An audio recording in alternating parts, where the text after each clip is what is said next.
সেবা 2024 ক্যাম্পেইনের অংশ হিসেবে কৈলাসহর পুর পরিষদের উদ্যোগে রবিবার সকালে অনুষ্ঠিত হয় এক মেগা স্বচ্ছতা অভিযান। কৈলাসহর ঊনকোটি কলাক্ষেত্র প্রাঙ্গণ থেকে শুরু হয় কৈলাসহর রাধাকিশোর ইনস্টিটিউশন স্কুল পর্যন্ত চলে এই কর্মসূচি। অনুষ্ঠিত হয় সচেতনতামূলক র্যালি ও পথনাটক। এই মেগা স্বচ্ছতা অভিযানে উপস্থিত ছিলেন রাজ্যের সমাজ শিক্ষা ও সমাজ কল্যাণ দপ্তরের মন্ত্রী টিঙ্কু রায়, ঊনকোটি জেলার জেলা শাসক দিলীপ কুমার চাকমা, পুর পরিষদের চেয়ারপারসন চপলা দেব রায়, মুখ্য কার্যনির্বাহী আধিকারিক তথা কৈলাসহর মহকুমা শাসক প্রদীপ সরকার সহ অন্যান্যরা।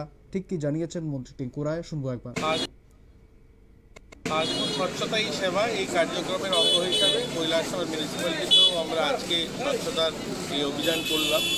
আর সকলের কাছে একটাই আমাদের আবেদন থাকবে, এই স্বচ্ছতাই অভিযান যেটা আমরা করি, স্বচ্ছতাই সেবা অভিযানের মাধ্যমে বাড়ি বাড়ি যাওয়া, নোংরা ওঠানো, এটা একদিনের জন্য নয়, এটা যেন প্রতিদিন আমাদের দৈনন্দিন জীবনে আসে। আমরা সকলের অভ্যাসও যেটা সেটা পরিণত করি, যে যখনই মিউনিসিপ্যালিটি গাড়ি যায় তখন যেন সেই আমরা তুলে দিই। এই অ্যাওয়ারনেস ক্যাম্পেইনিং সারা দেশব্যাপী চলছে একসঙ্গে একযোগে।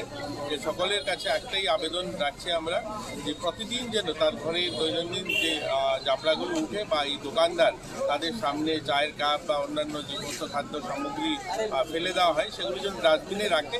এবং আমাদের প্রত্যেকটা শহরে আজকের দিনে নার্সারি সেন্টার রয়েছে, সেখানে সেগুলোকে প্রক্রিয়া করে সেগুলোর কাজে লাগানো হয়।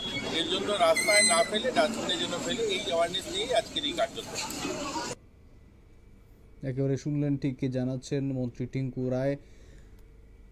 পরিবেশকে পরিচ্ছন্ন রাখতে এবং আমাদের আশেপাশের সমস্ত আবর্জনা সমস্ত যাতে জঞ্জাল না থাকে, জঞ্জাল মুক্ত পরিবেশ গড়ে তোলার জন্য কিন্তু ডাক দিয়েছেন মন্ত্রী টিঙ্কু রায়। ফিরে আসছি একটি ছোট্ট বিরতির পর, সঙ্গে থাকুন।